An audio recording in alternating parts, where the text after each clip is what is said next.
Hello everyone, Diwali પર આ youth channel પર બોર્ડના બાહુબલી સેશનના વન શોટ રિવિઝન માટે હું પ્રશાંત ગુર્જર આપની સમક્ષ હાજર છું. મિત્રો, આગળ જે સેશન લીધા હતા એના બાદ 50 MCQ સાથે એક નવા સેશનની આજે શરૂઆત કરીશું.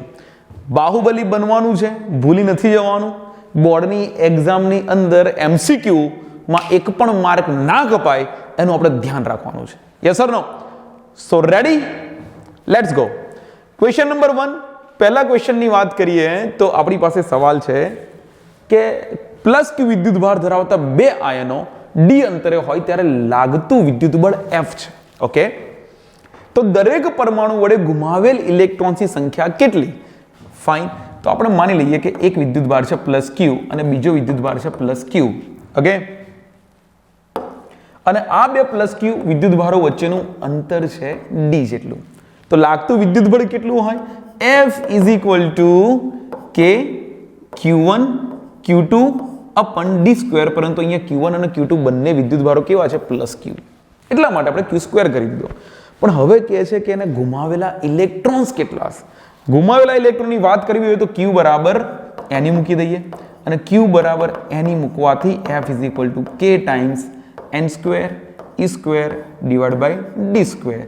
બસ આપણે તો n શોધવાનો છે અને n શોધવાનો હોવાથી n સ્ક્વેરને કરતા બનાવી દઈએ. તો આ બાજુ જશે f d square divided by k e square. તો એના પરથી થઈ ગયું n is equal to under root f d square divided by k e square. C option check કરી લો. Under root f d square k e square, C તમારો સાચો જવાબ છે. Q is equal to N ના variation last સેશનમાં Q is equal to N ના ઘણા જ બધા ક્વેશ્ચન કર્યા હતા. અહીંયા પણ શરૂઆત Q is equal to N પરથી કરી રહ્યા છે, પણ કંઈક અલગ ટાઈપનો દાખલો છે. યસ ઓર નો? આગળ વધીએ. Second question. જો Q વિદ્યુતભારને સમઘનના કેન્દ્ર પર મૂકેલો હોય તો તેની કોઈ એક ધારમાંથી પસાર થતું ફ્લક્સ કેટલું? અ ફેમસ ક્વેશ્ચન. અમુક ક્વેશ્ચન એવા હોય ને કે જેના વેરિએશન ઘણા જ બધા બની શકે છે. જેમ કે જેમાં એક કરતાં વધારે અલગ અલગ રીતે સવાલો પૂછી શકાય, ત્યારે તમારે મેથડ સમજી લેવાની છે કે કોઈ એક સમઘન છે અને આ સમઘન ના કેન્દ્રમાં મૂકેલો છે એક વિદ્યુતભાર. દોરી દઈએ સમઘન. તમારે એક્ઝામમાં સોલ્વ કરવામાં જરાય વાર લાગવાની નથી, પણ મારે સમજાવવા માટે 1 મિનિટ લેવી પડશે. સમજો કે સેન્ટરમાં છે Q વિદ્યુતભાર. ઓકે, અને એની એક ધારમાંથી, ધાર એટલે આની ધાર કહેવાય. ઓકે, આ એની ધાર કહેવાય. તો આવી કોઈ પણ એક ધારમાંથી પસાર થતું કુલ ફ્લક્સ કેટલું? તો ધાર કેટલી છે ટોટલ એ સમજી લો. અહીંયા ટોટલ ધાર કેટલી? તો કે 1 2 3 અને 4 એ ફ્રન્ટ ફેસની, બેક સાઈડની અગેન 1 2 3 અને 4, અને સાઈડની 1 2 3 અને 4, આવી ટોટલ 12 એના ધાર છે. તો 12 ધારમાંથી ટોટલ ફ્લક્સ કેટલું થાય? તો flux phi is equal to Q upon 12 epsilon 0. Okay, અલગ અલગ ક્વેશ્ચન પૂછાતા હોય છે. કોર્નર પર અહીંયા વિદ્યુતભાર મૂક્યો હોય તો શું થાય? આ જગ્યા પર વિદ્યુતભાર મૂક્યો હોય તો કેટલું મળે ફ્લક્સ? અહીંયા સાઈડ પર વિદ્યુતભાર મૂક્યો હોય તો કેટલો ફ્લક્સ મળે? યુ નો કે ફ્લક્સ એટલે કે તમારા કેટલા પૃષ્ઠથી એ બંધ ગાળો રચે છે, અથવા તો એન્ક્લોઝ કેટલા પૃષ્ઠથી થાય છે, એ તમારે કેલ્ક્યુલેશન કરીને જવાબ આપવાનો થાય. એ તો બહુ સિમ્પલ, 12 ધારો હોવાથી Q upon 12 epsilon 0. આગળ વધીએ. Next question. એક અનંત લંબાઈનો રેખીય વિદ્યુતભાર, એક અનંત લંબાઈનો, ધારો કે એક ઇન્ફાઇનાઇટ લેન્થનો રેખીય વિદ્યુતભાર 2 સેન્ટીમીટર અંતરે, r બરાબર 2 સેન્ટીમીટર અંતરે અહીંયા વિદ્યુત ક્ષેત્ર આપે છે E જેટલું, એની રેખીય વિદ્યુતભાર ઘનતા ગણો. તો બસ આના માટે વિદ્યુત ક્ષેત્રનું સૂત્ર શું છે? E is equal to lambda upon 2 pi epsilon 0 multiply by r. યાદ કરો ગૌસના નિયમના ઉપયોગોની અંદર આવતું આ સમીકરણ. તમારે શોધવાનું છે લેમ્બડા. તો lambda is equal to 2 pi epsilon 0 multiply by E and r. બસ બધાનો ગુણાકાર કરી દો. 2 ગુણ્યા પાઈ ની કિંમત ઓપ્શનમાં નથી, તો આપણે 3.14 મૂકવું પડશે, કારણ કે એની કિંમત એ પ્રમાણે જવાબ આપશે. 8.85 ગુણ્યા 10 ની માઇનસ 12 ઘાત. E ની કિંમત કેટલી છે? 9 ગુણ્યા 10 ની 4 ઘાત. 9 ગુણ્યા 10 ની 4 ઘાત, અને અંતે r સાથેનો ગુણાકાર, જ્યાં r ની કિંમત કેટલી છે? r બરાબર 2 સેન્ટીમીટર આપેલું છે. 2 ગુણ્યા 10 ની માઇનસ 2 ઘાત. ઓકે, આ બધાનો ગુણાકાર કરો, તમને જવાબ મળી જશે. ઘાત પહેલા સેટ કરી લઈએ. 10 ની 4 માંથી 2 ઘાત ગઈ તો 2 ઘાત, અને 10 ની માઇનસ 10 ઘાત. આગળ 9 દુ 18 દુ 36, 36 ગુણ્યા 3.14 ગુણ્યા 8.85. તમારી પાસે કેલ્ક્યુલેટર હોય તો તમે એનો જવાબ લખી અને એની ઘાત સેટ કરી શકો છો. મારી પાસે કેલ્ક્યુલેટર હાલ પૂરતું નથી. ઓકે, અને કેલ્ક્યુલેટર નથી તો આનો જવાબ શું આવશે? I don't know exactly. અહીંયા કેલ્ક્યુલેટરનો આપણે ઉપયોગ કરી લઈએ જલ્દીથી, ક્વિક. Just a second. આપણું કેલ્ક્યુલેટર આ રહ્યું. ઓકે, કિંમતો કઈ કઈ છે? 36. ભાઈ કમેન્ટની અંદર તમારો જવાબ આવી જવો જોઈએ. મારે જેટલો સમય લાગે છે એટલો સમય તમારે તો ના જ લાગવો જોઈએ. 8.85. Your answer becomes 1000. એટલે કે 1000 જેટલો જવાબ આવ્યો કંઈક. આ કેલ્ક્યુલેશન ઉપરથી કેલ્ક્યુલેટરને બંધ કરી દઈએ આપણે, મિનિમાઇઝ કરીને રાખીએ હાલ પૂરતું. 1000 અર્થાત જવાબ આવ્યો 1 ગુણ્યા 10 ની માઇનસ 7 ઘાત. ઓપ્શનમાં જોઈ લો, 1 ગુણ્યા 10 ની માઇનસ 7 ઘાત એટલે કે 10 ગુણ્યા 10 ની માઇનસ 6 ઘાત લખી શકાય. That is equal to 10 microcoulomb per metre. C, 10 microcoulomb per metre. Calculation portion you know, concept હું સમજાવી દઉં છું. કેલ્ક્યુલેશન પર મોટાભાગના કરીશું, પણ કેલ્ક્યુલેશનમાં તમે પાવરફુલ હોવા જોઈએ. તમારે ફાસ્ટ કેલ્ક્યુલેટ કરી લેવાનું છે. કેલ્ક્યુલેટર છે એટલે એક્ઝામમાં આવડી જ જશે એવું માનીને મૂર્ખામી નહીં કરવી. જાતે પ્રેક્ટિસ કરવાની. કેલ્ક્યુલેટરમાં પણ સ્પીડ આવી જોઈએ. યુ નો દેટ 1 કલાકમાં 50 MCQ કરવાના છે. સહેલા જો હોય છે, નોર્મલ જોઈએ થઈ જ જતા હોય છે, પણ કલાક છે એવું મારે નહીં ચાલવાનું. 45 મિનિટ પૂરા કરી લેવાના. એ ટાર્ગેટ તમારો હોવો જોઈએ. ઓકે, ચલો આગળ વધીએ. Next question, question number 4. જો વિદ્યુત ચુંબકીય તરંગોમાં વિદ્યુત ક્ષેત્ર અને ચુંબકીય ક્ષેત્ર અનુક્રમે E અને B હોય, E and B, જો વિદ્યુત ક્ષેત્ર અને ચુંબકીય ક્ષેત્ર હોય તો વિદ્યુત ચુંબકીય તરંગોના પ્રસરણની દિશા કઈ? પ્રસરણની દિશા ઓલવેઝ E ક્રોસ B. યાદ જ રાખવું. E ક્રોસ B નક્કી કેમનું થાય? E ની દિશામાં આંગળા રાખો, B તરફ આંગળા ફેરવો તો અંગૂઠાની દિશા એ પ્રસરણની દિશા હોય છે. ત્રણે લંબ હોય છે. વિદ્યુત ક્ષેત્ર, ચુંબકીય ક્ષેત્ર અને પ્રસરણની દિશા ત્રણે એકબીજાને લંબ હોય છે. જો વિદ્યુત ક્ષેત્ર ઉપર તરફ હોય, ચુંબકીય ક્ષેત્ર આ તરફ હોય, તો ઉપરથી આ તરફ એટલે પ્રસરણની દિશા આગળ તરફ હોય. તમે ચેપ્ટરમાં ભણ્યા છો. You know that E cross B, that is a right answer. A conceptual question. Next question, જો એક ઇલેક્ટ્રોનને પ્રોટોન તરફ લાવતા, હું જેટલા સેશન લઈશ એમાં સ્થિતિ ઉર્જાનો એક ક્વેશ્ચન તો રાખીશ જ, કારણ કે આ ટાઈપના ક્વેશ્ચન્સ માંથી કંઈક ને કંઈક નીકળતું હશે. ઓલવેઝ સ્થિતિ ઉર્જા ક્યારે વધે, સ્થિતિ ઉર્જા ક્યારે ઘટે, તો વિચારો. એક ઇલેક્ટ્રોનને પ્રોટોન તરફ લાવવામાં આવતા તંત્રની સ્થિતિ ઉર્જાનું શું થાય છે? ઇલેક્ટ્રોન પ્રોટોન તરફ થાય છે, તમારે એટલું વિચારવાનું કે આકર્ષણ છે કે અપાકર્ષણ. બહુ સિમ્પલ રૂલ. આકર્ષણ છે તો સ્થિતિ ઉર્જા ઋણ જ મળે, અને અપાકર્ષણ છે તો સ્થિતિ ઉર્જા ધન જ મળે. કેમ સર આવું? અરે ભાઈ, આકર્ષણ છે તો બંધનમાં છે, બંધનમાં ઉર્જા હંમેશા ડાઉન જ હોય. અપાકર્ષણ છે, કોઈ બંધન નથી. ત્યાં અપાકર્ષણની અંદર પદાર્થ ગતિ કરશે, આપણે દૂર જશે, સ્થિતિ ઉર્જાની ધન જ રહેશે. અથવા તો આવું વિચારી લેવાનું, એક પ્રોટોન એક ઇલેક્ટ્રોન, ધન અને ઋણ, તો એની સ્થિતિ ઉર્જા ઋણ જ થવાની છે. આકર્ષણ છે. એક પ્રોટોન અને એક પ્રોટોન, અપાકર્ષણ છે, સ્થિતિ ઉર્જા ધન જ રહેવાની છે. K Q1 Q2 પણ આ તમે ગમે તે રીતે યાદ રાખો, પણ આટલું સમજી લેવાનું. હવે ઇલેક્ટ્રોન પ્રોટોન તરફ આવે છે તો વેલ્યુ ઋણ જ થવાની છે, એટલે એની સ્થિતિ ઉર્જામાં શું થવાનું છે? ઘટાડો. સ્થિતિ ઉર્જા ઘટશે. You need to remember it.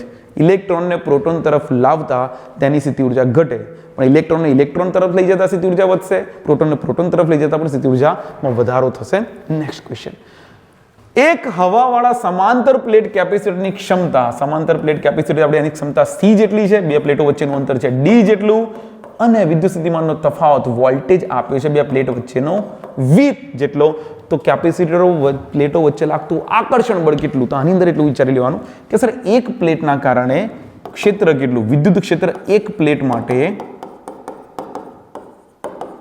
E is equal to you know sigma upon 2ε0. આ પ્લેટના કારણે બીજી પ્લેટ પર લાગતું બળ કેટલું? લાગતું બળ આપણે એ જ શોધવાનું છે. તો લાગતું બળ F is equal two Q into E થઈ જાય. Q ઇન્ટુ E તો આપ્યું છે સિગ્મા અપન 2ε0. પણ sir sigma is equal two Q અપન A. What is sigma? એકમ ક્ષેત્રફળ દીઠ વિદ્યુત ભાર. તો Q ઇન્ટુ Q અપન A, તો 2ε0 ઇન્ટુ A આવી જશે. Q ના sigma is equal two Q અપન A, એટલા માટે આપણે Q અપન A મૂકી દીધું. હવે સર જ્યાં ε0 A દેખાય ને ત્યાં છેદમાં D મૂકવાની ઈચ્છા થાય. કેમ આવું? કારણ કે એનાથી આપણને કેપેસિટન્સ મળશે. તો અંશ અને છેદમાં DD મૂકી દીધું. હવે અંશમાં Q સ્ક્વેર છે. Sir Q is equal to C into V, તો Q square is equal to C square into V square divided by 2 C into D. જો આ કૌંસ ε0 A પણ D ની જગ્યાએ મૂકી દીધું છે C, અંશમાં Q ની જગ્યાએ C ઇન્ટુ V કરી દીધું છે. એક Q એટલે CV, ફરી Q એટલે CV, C square V square છેદમાં CC. Cancel. Your answer is CV square upon 2 into D. બહુ સિમ્પલ છે યાર. CV square upon 2 into D. તમારે સ્ટેપ બાય સ્ટેપ આગળ વધતા જવાનું છે. Okay, again just look at it. એક પ્લેટ માટે વિદ્યુત ક્ષેત્ર સિગ્મા પણ 2 એપ્સિલોન 0. બીજી પ્લેટ પર લાગતું બળ આના કારણે F QE પણ E સિગ્મા પણ 2 એપ્સિલોન 0. સિગ્માની જગ્યાએ મૂકી દીધું Q upon A. પણ આ શું કર્યું સર? અરે એપ્સિલોન 0 into A હોય તો છેદમાં D મૂકી અને C મૂકી દેવાય, તો છેદમાં D અંશમાં D કરી અને એપ્સિલોન 0 upon D ની જગ્યાએ C મૂક્યું, અંશમાં Q ની જગ્યાએ CV, અગેન Q ની જગ્યાએ CV, તો C square V square 1cc ગયું, જવાબ આવ્યો CV square upon 2D. Yes. Next question. આકૃતિમાં દરેક કેપેસિટન્સ મૂલ્ય 3 માઇક્રોફેરેડે છે, તો A અને B વચ્ચેનું સમતુલ્ય કેપેસિટન્સ કેટલું? આવા દાખલામાં તો પેનને અડવું જ નહીં, જોવું ધ્યાનથી કોણ શ્રેણીમાં છે અને કોણ સમાંતરમાં છે. પણ કેપેસિટરની વાત છે તો અવરોધો કરતા ઊંધું, દિમાગમાં તૈયારીમાં ક્લિક થઈ જવું જોઈએ. ઓકે સર, આ બે કેપેસિટર આપણને શ્રેણીમાં દેખાય છે, નીચે બે શ્રેણીમાં છે, અહીંયા પણ બે શ્રેણીમાં છે, અહીંયા પણ બે શ્રેણીમાં, આ પણ શ્રેણીમાં, આ પણ શ્રેણીમાં, દરેકનું મૂલ્ય છે 3 માઇક્રોફેરેડે. 3 માઇક્રોફેરેડે, નીચે પણ 3 માઇક્રોફેરેડે, આ પણ છે 3 માઇક્રોફેરેડે. હવે મને એમ કહો, કેપેસિટર શ્રેણીમાં હોય તો સરવાળો થાય? કદી નહીં, એ અવરોધમાં થાય. કેપેસિટર શ્રેણીમાં છે તો C1 C2 upon C1 plus C2, પણ સમાન મૂલ્યના કેપેસિટર શ્રેણીમાં હોય તો પરિણામી મૂલ્ય અડધું થાય. 3 અને 3 સમાંતરમાં તો 1.5. 3 અને 3 સમાંતરમાં તો 1.5. પણ 1.5 અને 1.5 ના બે કેપેસિટર સમાંતરમાં હોય તો સીધો સરવાળો 1.5 અને 1.5 શું થઈ ગયું? 3 થઈ ગયું. તો આ જે ચોરસ છે એનું ટોટલ સમતુલ્ય 3 માઇક્રોફેરેડ. સેમ વે આનું પણ કેટલું થાય? 3 માઇક્રોફેરેડ. અને આ ફર્સ્ટ વન જે છે એનું પણ કેટલું થશે? તો એ પણ થશે 3 માઇક્રોફેરેડે. 3 3 અને 3 શ્રેણીમાં છે. ઓકે, તો જવાબ તમારે શોધવો હોય તો આ રીતે લાંબુ કામ કરી શકો છો. 1/3 પ્લસ 1/3 પ્લસ 1/3, હે ને, that is equal to 3 લસા લઈ લો, છેદમાં 3 ઉપર 3, જવાબ આવ્યો 1. તો C equivalent is equal to 1 માઇક્રોફેરેડે. that is your right answer. જો આ ટાઈપનો ક્વેશ્ચન બહુ ફટાફટ હું જેટલું લખી રહ્યો છું એના કરતાં પણ ફટાફટ તમે સોલ્વ કરી શકવાના છે. કારણ કે જોઈને જ ખબર, સર 3 માઇક્રોફેરેડેના 3 કેપેસિટર શ્રેણીમાં હોય તો જવાબ થાય 1. ખ્યાલ આવ્યો? 10 માઇક્રોફેરેડેના 10 કેપેસિટર શ્રેણીમાં હોય તો જવાબ થાય 1. જેવું અવરોધો માટે એવું કેપેસિટર માટે પણ ઉલટું. અવરોધોના શ્રેણી માટે એવું કેપેસિટરના સમાંતર માટે, અવરોધોના સમાંતર માટે એવું કેપેસિટર માટે ઉલટું કરવાનું છે. બસ એ જ. ફટાફટ ફરી સમજાવી દઉં. 3 અને 3 શ્રેણીમાં છે, તમે 3 ગુણ્યા 3 ભાગ્યા 3 વત્તા 3 કરો, જવાબ 1.5 આવશે. ફરીથી 3 ગુણ્યા 3 ભાગ્યા 3 વત્તા 3, ફરી થોડા કરવાના હતા. 1.5 ખબર છે. 1.5 અને 1.5 સમાંતરમાં સરવાળો થાય એટલે 3 થઈ જશે. આનું 3 થયું તો આનું 3 થાય, એનું 3 તો આનું 3, 3 3 3, જવાબ આવશે 1. ઓકે, આગળ વધીએ. Next question. વિદ્યુત પ્રવાહ ઘનતા કેવી રાશિ છે? સર, પ્રવાહ ઘનતા J is equal to I upon A. Sir, વિદ્યુત પ્રવાહ અદિશ રાશિ છે, પણ સર ક્ષેત્રફળ છે એ સદિશ રાશિ છે. તો સર પ્રવાહ ઘનતાનું શું કરું? પ્રવાહ ઘનતા પણ સદિશ રાશિ છે, કારણ કે I is equal to J into A, પણ સદિશ સ્વરૂપે લખીએ તો I is equal to J dot A લખાય. પ્રવાહ ઘનતા અને ક્ષેત્રફળનો અદિશ ગુણાકાર એ વિદ્યુત પ્રવાહનું મૂલ્ય આપે છે. એટલા માટે પ્રવાહ ઘનતા કેવી રાશિ છે? સદિશ રાશિ છે. નેક્સ્ટ ક્વેશ્ચન આગળ વધીએ જોઈએ. લેમ્પમાંથી આવતા પ્રકાશના કિરણ tourmaline plate. What is tourmaline plate? ભાઈ ટુર્મેલિન પ્લેટ એટલે તમારો પોલેરોઇડ. પોલેરોઇડ જે અધ્રુવીભૂત પ્રકાશનું ધ્રુવીભૂત પ્રકાશમાં રૂપાંતરણ કરે. તો ધારો કે આ એક મારી પાસે ટુર્મેલિન પ્લેટ છે, કોઈ પણ આકારની તમે મૂકી શકો છો. જસ્ટ મેં આ રીતની ટુર્મેલિન પ્લેટ.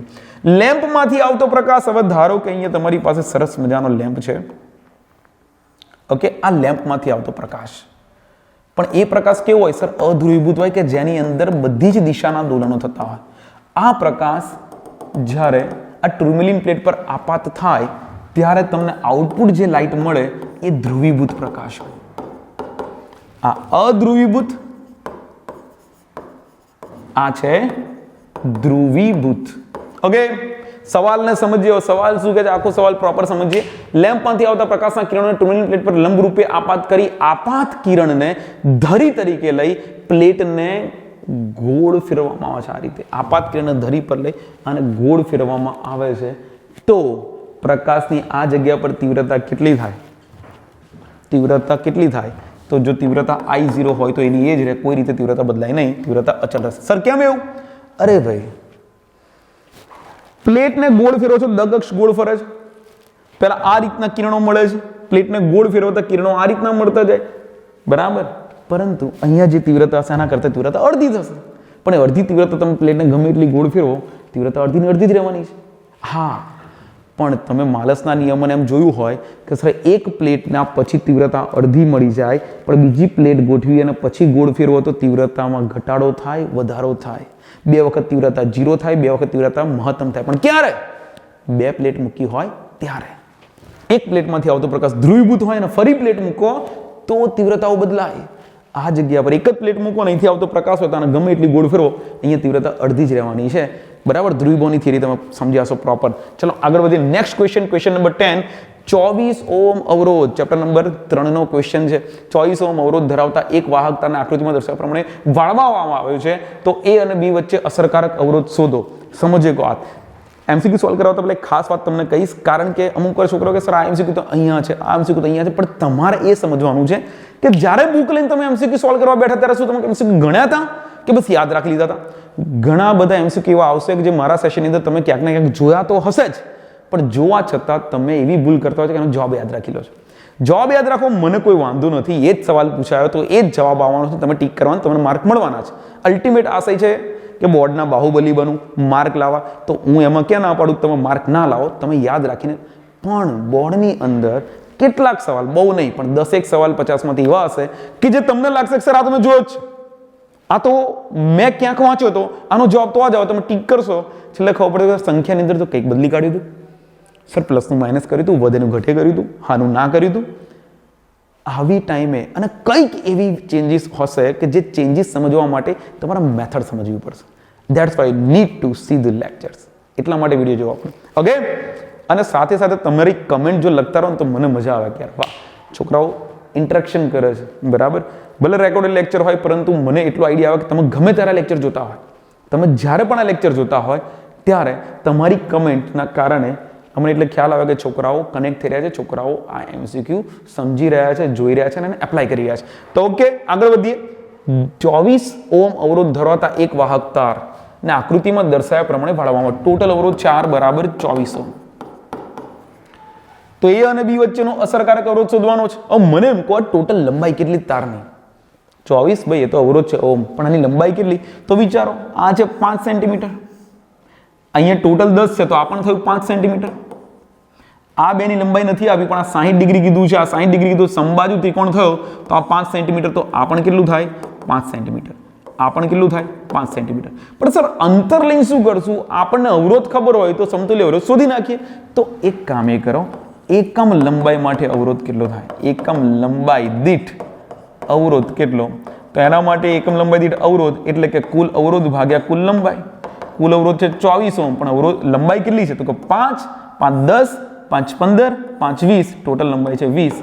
24 ભાગ્યા 20 એટલે 12 ભાગ્યા 10 એટલે 1.2 ઓહ્મ પર મીટર. સોરી, પર સેન્ટીમીટર, કારણ કે આપણો છેદનો એકમ છે સેન્ટીમીટર. 1 સેન્ટીમીટરે અવરોધ છે 1.2 ઓહ્મ. તો સર આ 5 સેન્ટીમીટરનો અવરોધ કેટલો? 5 સેન્ટીમીટરનો અવરોધ કેટલો? તો 5 સેન્ટીમીટરનો અવરોધ થાય 5 ગુણ્યા 1.2, 12 5 60 એટલે જવાબ આવે 6 ઓહ્મ. તો અહીંયા લંબાઈની જગ્યાએ હું લખું 6 ઓહ્મ અવરોધ છે. લંબાઈની જગ્યાએ લખી દઉં 6 ઓહ્મ અવરોધ છે. આ નીચે પણ આ બંને 6 ઓહ્મ અને આ પણ થયો 6 ઓહ્મ. બધા 6 ઓહ્મના ટુકડા છે એવું માની શકાય. 5 સેન્ટીમીટર લંબાઈ, 6 ઓહ્મનો અવરોધ. ઓકે, આ 6 અને આ 6 શ્રેણીમાં હોવાથી ટોટલ 12 થઈ ગયું. તો 6 + 6 થયું 12 ઓહ્મ. પણ એ 12 ઓહ્મ અને એની સામે આ જે 6 ઓહ્મ છે બંને સમાંતરમાં છે, તો 12 ગુણ્યા 6 ભાગ્યા 12 + 6. સાથે આ જે 6 ઓહ્મ છે એ શ્રેણીમાં થઈ જાય છે, તો વત્તા 6 લખી દઈશું. મેં ડાયરેક્ટ એક સાથે બધું કામ કરી નાખ્યું. અગેન 6 and 6 શ્રેણીમાં હોવાથી 6 6 12. આ નીચે જે 6 છે એ 12 સાથે 6 સમાંતર છે, 12 ગુણ્યા 6 ભાગ્યા 12 + 6, અને ટોટલ જે મળે એની સાથે 6 શ્રેણીમાં છે. તો આ રીતે મળી જાય 12 × 72 ભાગ્યા 12 ને 6 18 વત્તા 6 18 દુ 36 18 ચોકુ 72 4 + 6 જવાબ આવ્યો 10 ohm. That is the equivalent resistance. સમતુલ્ય અવરોધ છે તમારો 10 ઓહ્મ. 10મા નંબરના ક્વેશ્ચન. આગળ વધીએ next question. Question number 11. Potentiometer તારનો વિશિષ્ટ અવરોધ ρ = 10⁻12 ઓહ્મ છે. ઓકે, અને તેમાંથી વહેતો પ્રવાહ I = 0.5 એમ્પિયર છે. આડછેદનું ક્ષેત્રફળ A બરાબર 10⁻6 મીટર સ્ક્વેર હોય તો વિદ્યુત સ્થિતિમાન પ્રચલન શું થશે? ∅ સ્થિતિમાન પ્રચલન યાદ રહેવું જોઈએ તમને, V/L. V = I × R/L. પરંતુ R બરાબર તો સર ρL/A થાય. અને એલ એલ કેન્સલ થાય. ફટાફટ કેમ કર્યું તમને ખબર પડી જવી જોઈએ, કારણ કે આ જ ટાઈપનો ક્વેશ્ચન અગાઉ પણ કરી ચૂક્યા હતા. પરંતુ એકવાર ફરીથી તમે પ્રચલન ભૂલી જાઓ છો. વિદ્યુત સ્થિતિમાન પ્રચલન શું? V/L. ભાઈ અગાઉના 100 MCQ ના જોયો તો ખાસ જોઈ લેજો, બરાબર. લિંક અહીં તમને ઉપર આવી જે સિમ્બોલ આવશે એની અંદર મળી જ જશે, તો એ 100 MCQ તો ખાસ જોવા જરૂરી છે. હા ને? I × ρ/A. I ક્યાં છે? પ્રવાહ આ રહ્યો 0.5.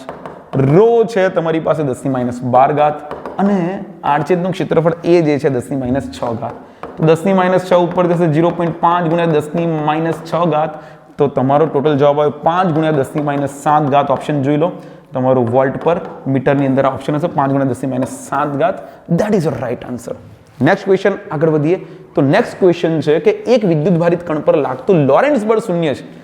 ભાઈ લોરેન્ટ્ઝ બળ ટોટલ કેટલું હોય તો કે QE + Q × V/B સદિશ સ્વરૂપે આટલું હોય.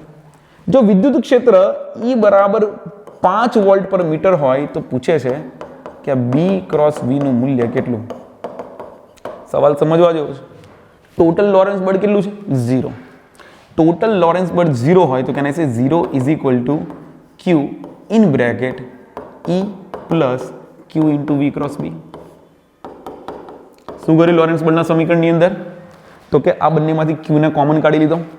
F = 0 આપણને સંખ્યામાં જ કીધું છે કે ભાઈ બળ શૂન્ય છે, તો 0 = Q × E + સોરી અહીંયાથી પણ Q ને હટાવો કારણ કે કોમન લઈ લીધું છે આપણે ઓલરેડી. હવે Q ને ડાબી બાજુ લાવો તો છેદમાં જવાનું 0 છે, તો 0 = E + V/B. તો કેન આઈ સે E = -V/B. પણ જો મૂલ્યની વાત કરીએ કે E નું મૂલ્ય કેટલું તો કે બંનેના મૂલ્ય સરખા. V/B લખો કે B/V લખો તો E નું મૂલ્ય છે 5, તો V/B કે B/V બંનેના મૂલ્ય સમાન, તો એનું મૂલ્ય પણ કેટલું હોય? 5. તો આ રીતે સવાલ સોલ્વ કરી શકાય. આગળ વધીએ નેક્સ્ટ ક્વેશ્ચન છે ગેલ્વેનોમીટરની પ્રવાહ સંવેદિતા ખાલી જગ્યાના વ્યસ્ત પ્રમાણમાં હોય તો ગેલ્વેનોમીટરની પ્રવાહ સંવેદિતાનું સૂત્ર શું છે? એના પરથી તમારે વિચારવું પડે કે અહીંયા બળ અચળાંક આપ્યું છે, બળ અચળાંક K કહેતા હોય, ક્ષેત્રફળ A કહેતા હોય, અંતરની સંખ્યા N કહેતા હોય, ચુંબકીય ક્ષેત્ર B કહેતા હોય, પણ પ્રવાહ સંવેદિતા GI = what? તો કે 5/I, that is equal to NAB/K. તો આંટાની સંખ્યાના સમપ્રમાણમાં, ક્ષેત્રફળના સમપ્રમાણમાં, ચુંબકીય ક્ષેત્ર પણ બળ અચળાંક K ના વ્યસ્ત પ્રમાણમાં છે. સો your answer is this one. ઉતાવળમાં ધ્યાનથી સમજીને જ આન્સર લખો, કારણ કે આની અંદર કોઈ પણ ડેટા લખી છે. સમપ્રમાણમાં કોના? આ ત્રણમાંથી એક આપીને બાકીના ઓપ્શન બદલી કાઢ્યા હોય તમારો જવાબ બદલી શકે છે. L મીટર લાંબા તારમાંથી I વિદ્યુત પ્રવાહ વહે છે. L મીટર લાંબો તાર છે, પ્રવાહ વહે છે I જેટલો. તેને વાળીને વર્તુળ બનાવી દીધું. ઓકે, વર્તુળ બનાવી દીધું છે. તો ચુંબકીય ડાયપોલ મોમેન્ટનું સૂત્ર કેટલું? મોમેન્ટનું મૂલ્ય કેટલું? M = I × A. So you can સે સર M = I × A, પણ વર્તુળ છે તો ત્રિજ્યા r હશે, તો એની જગ્યાએ πr² લખી લેવાશે. But what is r? આ વર્તુળની ત્રિજ્યા કેટલી થશે? તો સર લંબાઈ L હોય, વર્તુળ બને તો 2πr થઈ જાય, તો r = L/2π લખી લેવાય. આ r = L/2π ની કિંમત અહીંયા મૂકી દો તો ડાયપોલ મોમેન્ટ M = I π અને r ના સ્થાને સ્ક્વેર છે તો L²/4π², એક π ગયા, તો dipole moment M = IL²/4π. That is your answer. IL²/4π, option C. આગળ વધીએ નેક્સ્ટ ક્વેશ્ચન. 15મા નંબરનો ક્વેશ્ચન, ચલિત ગૂંચળાવાળા ગેલ્વેનોમીટરની વોલ્ટેજ સંવેદિતા σV એન્ડ σI પ્રવાહ સંવેદિતા વચ્ચેનો સંબંધ. હમણાં જ એક સવાલ જો પ્રવાહ સંવેદિતા વિશેનો, બીજો સવાલ ફરીથી વોલ્ટેજ અને પ્રવાહ સંવેદિતા વચ્ચેનો સંબંધ મેળવવાનો છે. તો મેળવી લઈએ સર σI. તો હમણાં જ જોયું આપણે σI બરાબર શું? Sir φ/I. Okay, what about σV? તો σV માં ફરક એટલો છે કે 5/I × G, પણ φ/I તો σI છે, તો σI/G થઈ જાય. આ φ/I ની જગ્યાએ શું મૂકી દીધું? σI મૂકી દીધું, તો σI/G. જો ઓપ્શન σV,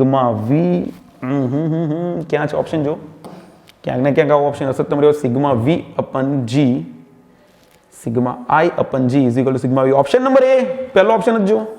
થોડા ઓપ્શન અહીંયા બરાબર પ્રિન્ટ થયા નથી, નાના આંકડા થઈ ગયા છે, પણ યુ કેન લોકેટ ઇટ કે σV = ત્યાં જે લખ્યું છે એ પ્રમાણે σI/G = σV. આ છે બંને વચ્ચેનો સંબંધ. આગળ વધીને નેક્સ્ટ ક્વેશ્ચન. એકમ ચુંબકીય ક્ષેત્રની તીવ્રતા દીઠ ચુંબકના ધ્રુવ પર લાગતું બળ એટલે શું? ચુંબકના ધ્રુવ પર લાગતું બળ F = qm × b. એકમ ચુંબકીય ક્ષેત્રની તીવ્રતા, એકમ ચુંબકીય ક્ષેત્રની તીવ્રતા દીઠ લાગતું બળ તેને F/b કહી શકાય. That is equal two qm. હે ને? અગેન આ લેંગ્વેજ બહુ મસ્ત. જે એકમ હોય એ છેદમાં જાય, અથવા તો એનું મૂલ્ય 1 કરી દો તો b નું મૂલ્ય 1 કરો, કાં તો છેદમાં લઈ લો. F/b એકમ ચુંબકીય ક્ષેત્રની તીવ્રતા b દીઠ એના પર લાગતું બળ F એટલે qm. અને qm શું છે? ધ્રુવમાન. Simple question. આગળ વધીએ નેક્સ્ટ. ચુંબકની ચાક માત્રા m = તમે નોટિસ કરશો આ ચુંબકની ચાક માત્રાના ક્વેશ્ચન તમને બહુ જ જોવા મળશે. એમ્પિયર × મીટર સ્ક્વેર છે, તેને b = 0.36 × 10⁻⁴ ટેસ્લાના સમાન ચુંબકીય ક્ષેત્ર મુકતા તેના દરેક ધ્રુવ પર લાગતું બળ F = 1.44 × 10⁻⁴ ન્યૂટન છે. તો ચુંબકના બંને ધ્રુવો વચ્ચેનું અંતર કેટલું? ભાઈ ચુંબકના બે ધ્રુવો વચ્ચેનું અંતર કેટલું થાય? ખ્યાલ છે તમને એના વિશેનો? ચુંબકના બંને ધ્રુવો વચ્ચેનું અંતર કેટલું થાય?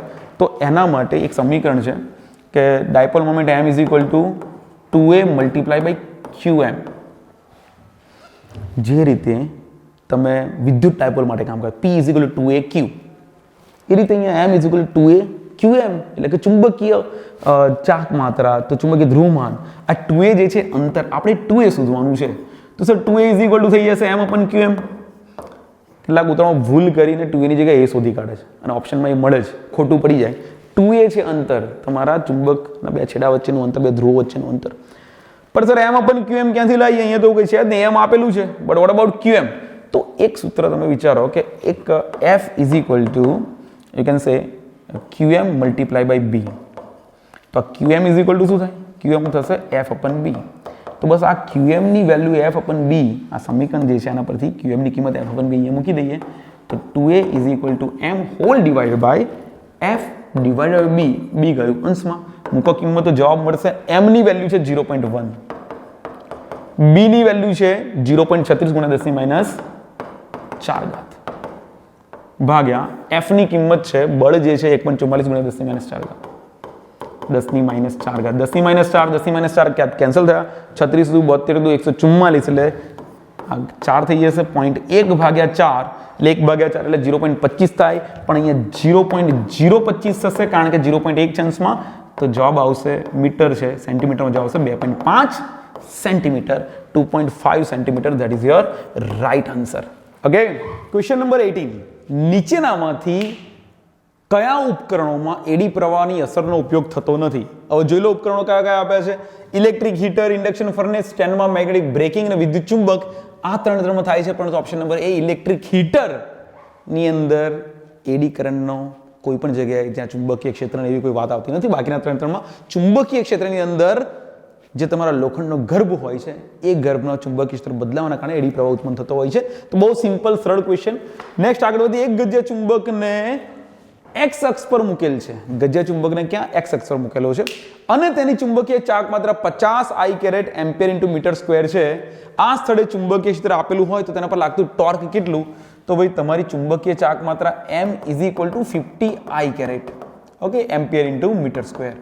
ચુંબકીય ક્ષેત્ર b = 0.5 I caret plus 3.0 j caret plus 3.0 j caret tesla આપેલું છે. તો ટોર્ક τ = m × b, અને m × b માં m ની વેલ્યુ મૂકી દો 50 I કેરેટ અને ક્રોસ b ની value 0.5 I caret plus 3.0 j caret. હવે ક્રોસ પ્રોડક્ટ કરવાનું છે. યુ નો ધેટ 50 × 0.5 પર એ I × I × I કેરેટ છે એ 0 થઈ જશે.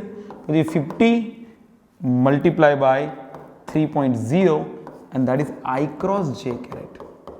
સદિશ ગુણાકાર, એક જ દિશાના સદિશ ગુણાકાર θ = 0 થઈ જાય તો I × I sin 0 = 0, તો મૂલ્ય 0 પ્લસ 5 × 15 150 I × k માને I × j માને k કેરેટ. તો જવાબ આવ્યો 150 k caret newton / metre. 150 k caret. That is your right answer. આગળ વધીએ. Next question, question number 20. જો ધ્યાનથી. r ત્રિજ્યાની એક વાહક રિંગને આકૃતિમાં દર્શાવી છે. અહીંયા r ત્રિજ્યાની રિંગ દર્શાવી છે. એમાં b = b0 + α t થી આપાત સમય સાથે બદલાતા ચુંબકીય ક્ષેત્રને લંબ રૂપે મૂકેલ છે. B0 અને આલ્ફા ધન અચળાંકો છે તો રિંગમાં ઉત્પન્ન થતું EMF શોધવાનું છે. EMF શોધવા માટેનું સમીકરણ શું? E = -d∅/dt. -d∅/dt માં phi એટલે શું? તો phi એટલે ફ્લક્સ. તો ફ્લક્સ કેટલું મળે? તો આ જગ્યા પર ફ્લક્સ phi = B * A. માને ફ્લક્સ phi = B નું મૂલ્ય છે B0 + આલ્ફા t અને આડછેદનું ક્ષેત્રફળ જે છે એ પાઈ r² જેટલું થશે. ફ્લક્સ મળી ગયો. ફ્લક્સ પરથી EMF શોધી લેવું પડે. EMF E = -d∅/dt અને આ phi ની જગ્યાએ તમે જુઓ તો પાઈ r² છે અને in bracket B0 + alpha t છે. ધ્યાનથી જો પાઈ અચળ, r ત્રિજ્યા જે છે ત્રિજ્યા બદલાવાની નથી, અચળ છે. બ્રેકેટની અંદર જાઓ તો B0, તો સૌથી પહેલા તો આ જે માઈનસ પાઈ r² ને સંકલન વિકલનમાંથી બહાર લઈ લઈએ અને અંદર બ્રેકેટની અંદર જ્યારે d/dt B0 નું કરીએ ત્યારે B0 નું વિકલન થશે 0 પ્લસ આલ્ફા t નું જો સમય સાપેક્ષ વિકલન કરો તો માત્ર થશે આલ્ફા, તો આલ્ફા બહાર આવશે તો E = pi r² * alpha, that is your answer. phi = BA, કિંમતો મૂકી વિકલન કર્યું, જવાબ આવી ગયો પાઈ r² * આલ્ફા, એ પણ minus, that is your right answer. તો 20મા નંબરનો ક્વેશ્ચન ક્લિયર. આગળ વધતા જઈએ. 21 નંબરનો ક્વેશ્ચન કહે છે કે આડછેદનું ક્ષેત્રફળ A = 10 સેન્ટીમીટર સ્ક્વેર છે અને લંબાઈ L = 20 સેન્ટીમીટર છે. સોલેનોઇડ બનાવેલો છે પાઇપ પર જેના એકની આંટાની સંખ્યા N1 = 300 છે, બીજાની આંટાની સંખ્યા 400 છે. જો બંને સમાક્ષીય બને તેમ મૂકવામાં આવે તો તંત્રનું અન્યોન્ય પ્રેરકત્વ મ્યુચ્યુઅલ ઇન્ડક્ટન્સ કેટલું એમ કહેતા હોય છે, કાં તો L કહેતા હોય છે, વોટ એવર સિમ્બલ. ઓકે, તો એ પ્રેરકત્વ, અન્યોન્ય પ્રેરકત્વ L એમ એટલે કે mutual inductance is equal two શું કહી શકાય? તો ઇક્વેશન છે μ0 n1 n2 L * A. બહુ જ સિમ્પલ, સરળ. વેલ્યુ મૂકો, જવાબ લાવો. μ0 એટલે 4 પાઈ × 10⁻⁷. n1 300, n2 400. લંબાઈ કેટલી છે? તો સર 20 સેન્ટીમીટર, તો 20/100 મલ્ટીપ્લાય બાય ક્ષેત્રફળ કેટલું છે? તો કે 10 સેન્ટીમીટરનો વર્ગ, પણ 1 સેન્ટીમીટર એટલે 100, તો છેદમાં તમારે 10⁴ ઘાત વડે ભાગી નાખવું પડશે. તો બસ મલ્ટીપ્લાય કરતા જાઓ. 4 પાઈ × 3 × 4 × 2 ઘાત બધી ચેક કરતા જાઓ તો 0 0 ગયા, એક 0 0 અહીંથી પણ જશે. આ જે છેદમાં 10⁴ ઘાત છે અંશમાં જશે તો -4 થશે, તો -4 અને આ જે બે 0 છે એની સાથે કેન્સલ આઉટ કરશે. ઓકે, અને થોડુંક તમે એડજસ્ટ કરી 10⁻⁷ ઘાત અહીંયા બચશે. ઘાતને વ્યવસ્થિત ફોર્મ્યુલા સેટ કરી લો. 4 ચોકુ 16 × 48 = 96, 96 પાઈ મલ્ટીપ્લાય બાય 10⁻⁷. તમારે કેલ્ક્યુલેટરનો ઉપયોગ કરવાનો છે, બરાબર. આ રીતે ડાયરેક્ટ તમારે એનો જવાબ આપવાની કોઈ જરૂર નથી. 96 pi × 10⁻⁷, that is your right answer. કેલ્ક્યુલેટરના ઉપયોગથી જ કામ કરજો. ઓકે, આગળ વધીએ. 220 વોલ્ટ અને 50 હર્ટ્ઝના ઉદ્ગમથી મળતા પ્રવાહનું મૂલ્ય RMS મૂલ્ય જેટલું, મહત્તમ મૂલ્યથી RMS મૂલ્ય જેટલું થતા લાગતો સમય કેટલો? તો સૌથી પહેલા તો F આપ્યું છે તમને, F = 50 હર્ટ્ઝ અને આપ્યું છે વોલ્ટેજ V = 220 વોલ્ટ. આ જે વોલ્ટેજ જે છે, જે તમારો RMS વોલ્ટેજ છે, તો પ્રવાહનું ઇક્વેશન શું બને? I = Im sin ωt અથવા તો cos ωt, પણ અહીંયા મહત્તમ મૂલ્યથી છે. ચેક કરો કિંમત I કેટલી મૂકીશું? તો I = RMS મૂલ્ય જ્યારે થાય તો IRMS = Im sin ωt, પણ IRMS = Im/√2 Im sin ωt. Im cancel out, 1/√2. Sine ની કિંમત 1/√2 ક્યારે થાય? જ્યારે એંગલ તમારો હોય 45 ડિગ્રી એટલે કે π/4 રેડિયન. તો તમારે જે શોધવાનું છે એ છે સમય. T = π/4 omega, that is equal to pi divided by 4 times 2πf. માને T = પાઈ ની વેલ્યુ, પાઈ કેન્સલ થઈ ગયા, તો અંશમાં છે 1 divided by 4 into 2 into f. F = 50 hertz. 1/4 times 100. Okay, 1/400. જવાબ શું આવશે કહો? T = 0.25, 1/4 એટલે 0.25 × 10⁻², એટલે કે 2.5 × 10⁻³ millisecond. 2.5 millisecond, that is your right answer. Equation મૂકવાનું છે. મહત્તમ પ્રવાહ Im છે, RMS પ્રવાહ IRMS છે, તો તો આરએમએસ જેટલો થવા માટે લાગતો સમય કેટલો? તો આઈઆરએમએસ મૂકો, એમાં આઈએમ √2 1/√2 ક્યારે હોય? π/4 કિંમતો મૂકી જવાબ આવ્યો. Next question number 23. વિદ્યુત મોટરનું કાર્ય શું? મોટર શું કામ કરે? મોટર લાઇટ લઈ અને એમાંથી મોટરને ફેરવે, એટલે કે વિદ્યુત ઉર્જાનું યાંત્રિક ઉર્જામાં રૂપાંતરણ કરે. ના તો એસી માંથી ડીસીમાં કે ડીસીમાંથી એસીમાં રૂપાંતર કરશે, એ એસીનું યાંત્રિક કાર્યમાં રૂપાંતર કરવાનું કામ કરશે. એ આડછેદનું ક્ષેત્રફળ ધરાવતા ચોરસ ગૂંચળાના પૃષ્ઠ સાથે ચુંબકીય ક્ષેત્રની તીવ્રતા બી એ આલ્ફા કોણ રચે તે મૂકેલું છે. તો ગૂંચળા સંકલન ફ્લક્સ કેટલું? સર phi B.A અને B.A BA cos theta, angle આપ્યું છે આલ્ફા, તો BA cos alpha, that is your answer. બધું બરાબર કર્યું હોય એવું લાગે, છતાં આન્સર ખોટો પડી જાય. ધ્યાનથી સમજો. એ આડછેદનું ક્ષેત્રફળ ધરાવતા ચોરસ ગૂંચળાના પૃષ્ઠ સાથે ચુંબકીય ક્ષેત્રની તીવ્રતા બી એ આલ્ફા કોણ રચે છે. પૃષ્ઠની વાત કરી હોય ને, ધ્યાનથી જો, આ છે તમારી પાસે પૃષ્ઠ. ઓકે, પૃષ્ઠ સાથે ચુંબકીય ક્ષેત્ર એ એંગલ બનાવે છે. ધારો કે ચુંબકીય ક્ષેત્ર આ બાજુ છે બી, અને પૃષ્ઠ સાથે એણે એંગલ બનાવ્યું છે. ધારો કે પૃષ્ઠ છે આ રહ્યું, અને પૃષ્ઠ સાથે એણે એંગલ બનાવ્યો છે આલ્ફા. અને પૃષ્ઠનું ક્ષેત્રફળ ક્યાં છે? તો કે એ છે આ બાજુ એ. સમજો ધ્યાનથી, પૃષ્ઠનું ક્ષેત્રફળની દિશા ક્યાં હોય? પૃષ્ઠને લંબ હોય. અહીં એવું નથી કીધું કે ક્ષેત્રફળ સદિશ સાથે એંગલ આલ્ફા છે, એવું નથી કીધું. તમારું સૂત્ર છે B.A that is equal two BA cos theta, જ્યાં થીટા એ બી અને એ ની વચ્ચેનો ખૂણો છે. થીટા શું છે? બી અને એ ની વચ્ચેનો ખૂણો. અહીંયા તમને શબ્દોમાં ચોરસ ગૂંચળાના પૃષ્ઠ સાથે આલ્ફા કોણ છે તો એવું કીધું છે. ક્ષેત્રફળ સદિશ એ સાથે આલ્ફા કોણ છે એવું કીધું નથી. ધારો કે આ પૃષ્ઠ છે, તો પૃષ્ઠ સાથે આલ્ફા કોણ એટલે કે એની સાથે બનતો કોણ, જ્યારે ક્ષેત્રફળ સદિશ તો બહાર તરફ છે, ક્ષેત્રફળ સદિશ પૃષ્ઠને લંબ છે, એટલા માટે એવું કહેવાય કે આલ્ફા જે એંગલ છે એ પૃષ્ઠ સાથે છે. પણ ક્ષેત્રફળ સદિશ એ સાથે એંગલ કેટલું થાય? તો કે 90 માઇનસ આલ્ફા. તો તમારે થીટાના સ્થાને મૂકવું પડે BA cos 90 માઇનસ આલ્ફા, અને cos 90 માઇનસ આલ્ફા માને sin theta, it is BA sin alpha. That is your answer. પણ સર આ તો ઓપ્શનમાં જ નથી. હવે ઓપ્શનમાં નથી, પણ જો A ક્રોસ B છે, પણ A cross B is equal to what? AB sin alpha, પણ પાછળ n કેરેટ આવે, આ દિશા સાથે છે. જ્યારે A ક્રોસ B નું આ મૂલ્ય જે છે દર્શાવે છે, એ મૂલ્ય માત્ર ને માત્ર BA sin આલ્ફા મૂલ્ય આપશે. સર સદિશ ગુણાકાર થોડું આવે, ફ્લક્સ તો અદિશ ગુણાકાર કહેવાય, પણ માત્ર મૂલ્ય છે. તો A ક્રોસ B નું જે મૂલ્ય થાય એ જ BA sin આલ્ફા જેટલું મૂલ્ય થશે. અહીંયા ટ્રિકી ક્વેશ્ચન કહેવાય, તમને કન્ફ્યુઝ કરી શકે છે, હે ને? ઓકે, આગળ વધીએ. Next question 25. LCR શ્રેણી પરિપથમાં Q ફેક્ટરનું મૂલ્ય કોના પર આધાર રાખે છે? આવૃત્તિ પર, LCR 3 ના મૂલ્ય પર, પાવર ફેક્ટર પર, કે રાખે? અને ભાઈ Q ફેક્ટર શું છે? Q is equal two 1/r √L/c. Bus Q ફેક્ટરનું મૂલ્ય આ ત્રણ બાબતો પર આધાર રાખે, R, L અને C પર આધાર રાખે. ફિનિશ. સૂત્ર ખબર હોય છે, કામ થઈ ગયું આપણું. નેક્સ્ટ ક્વેશ્ચન આગળ વધીએ. 12 ઓહ્મ અવરોધમાંથી 10 એમ્પિયરનો આરએમએસ પ્રવાહ હતો, તો અવરોધના બે છેડા વચ્ચે મહત્તમ વોલ્ટેજ કેટલો? તો સૌથી પહેલા R આપ્યું છે 12 ઓહ્મ, પ્રવાહ આપ્યો છે IRMS ધેટ ઇઝ 10 એમ્પિયર. તો VRMS બરાબર શું? તો VRMS બરાબર IRMS ઇન્ટુ R. તો 10 ગુણ્યા 12 એટલે જવાબ આવ્યો 120 વોલ્ટ, ધેટ ઇઝ VRMS. પણ માંગ્યું છે આપણને મહત્તમ voltage, VM is equal two √2 times VRMS. તો √2 ટાઈમ્સ 120. જો ઓપ્શનમાં શું છે? ઓપ્શનમાં આંકડાઓમાં છે, તો 120 તો આવવાનું નથી. 120 કરતાં ઓછું પણ શક્ય નથી, 20 પણ શક્ય નથી, 120 પણ શક્ય નથી. ઓપ્શન બચ્યો ત્રીજો. કેલ્ક્યુલેટ કરી લેજો યાર. 1.41 ગુણ્યા 120 કરજો. અમુક ઓપ્શન જોઈને જ ખબર પડી જાય કે આ જ સાચો જવાબ છે, છતાં કેલ્ક્યુલેટ કરી લેવું. 27 નંબરનો ક્વેશ્ચન, જલ્દી જો. એક સરસ મજાની સર્કિટ આપી તમને.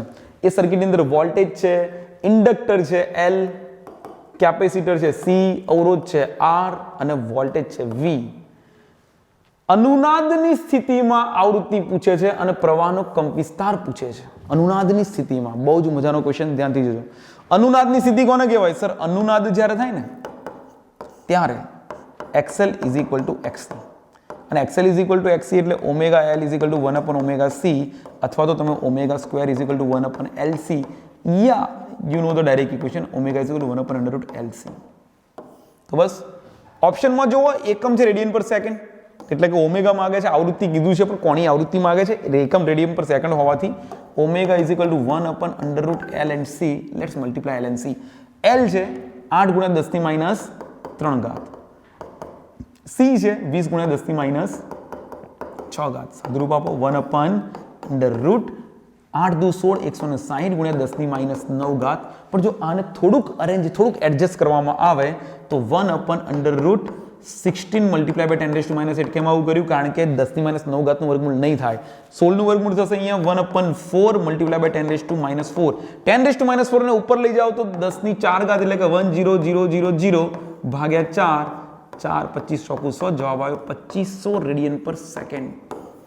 ઓમેગા મળી ગયું 2500. સર આ તો એ માં પણ છે, બી માં પણ છે, સી માં પણ છે, એટલે બીજું શોધવું પડશે. ભાઈ આગળ કીધું છે પ્રવાહનો કંપવિસ્તાર કેટલો થાય.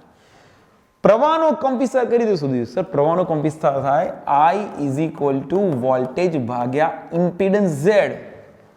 પણ ઇમ્પિડન્સ Z શોધવાની જરૂર જ નથી કારણ કે અનુનાદની કન્ડિશન છે XL બરાબર XC. તો અનુનાદના કારણે એ તમારું જે કેપેસિટરની અસર છે, રિએક્ટન્સ જે છે, કેપેસિટર રિએક્ટન્સ અને ઇન્ડક્ટિવ રિએક્ટન્સ બંને કેન્સલ થાય. વચ્ચે માત્ર ને માત્ર V/R. So you got I = V કેટલું છે? V કેટલું છે? 220 ભાગ્યા R કેટલું છે? સર R છે 44. તો it is 22 multiply by 10/44. You can say 22 દુ 44 10 ભાગ્યા 2 એટલે 5 એમ્પિયર. સર ઓપ્શનમાં જોઈએ 5 એમ્પિયર ટીક કરી દી ઓપ્શન બી. ફરી ખોટો પડશે ક્વેશ્ચન. સર કેમ જવાબ આવી ગયો? પણ અરે ભાઈ I બરાબર V/R થી તમે વોલ્ટેજ V 220 વોલ્ટ મૂક્યા એ તો RMS વોલ્ટેજ છે. જો RMS વોલ્ટેજ મૂકવામાં આવે તો જવાબ પણ IRMS જ મળે. ખબર હોવી જોઈએ આપણને. સર કેમ નહીં ખબર પડે RMS? જ્યારે કશું જ ના કીધું ત્યારે વોલ્ટેજ RMS વોલ્ટેજ છે. તમારે શોધવાનું છે પ્રવાહનો કંપ વિસ્તાર. તો કંપ વિસ્તાર IM = √2 into IRMS, that is 5√2 ampere. આ એમસીક્યુ એટલા માટે જ સિલેક્ટ કર્યા છે સ્પેશિયલી તમારા માટે કે આવા એમસીક્યુ સામે આવે. દુનિયા ભૂલ કરતી પણ બોર્ડના બાહુબલીનું આ દિવાળી પુરાયતનું સેશન જોયેલા છોકરાઓએ ભૂલ કરવી નહીં. આપણી ભૂલ ના પડવી જોઈએ.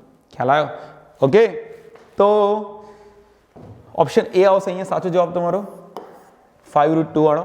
આગળ વધીએ નેક્સ્ટ ક્વેશ્ચન 28.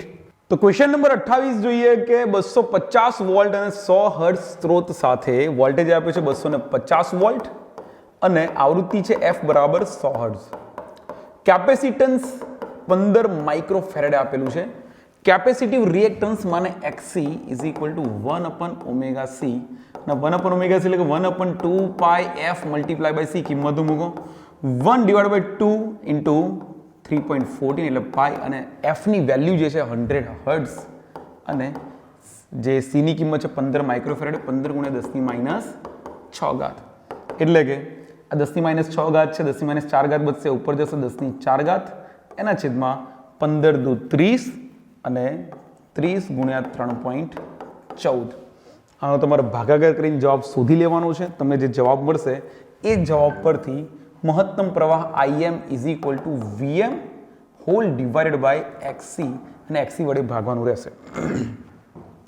લગભગ જે જવાબ મળશે આનો you can check it out. Calculator લાવવું જ પડશે પાછું. ઓકે,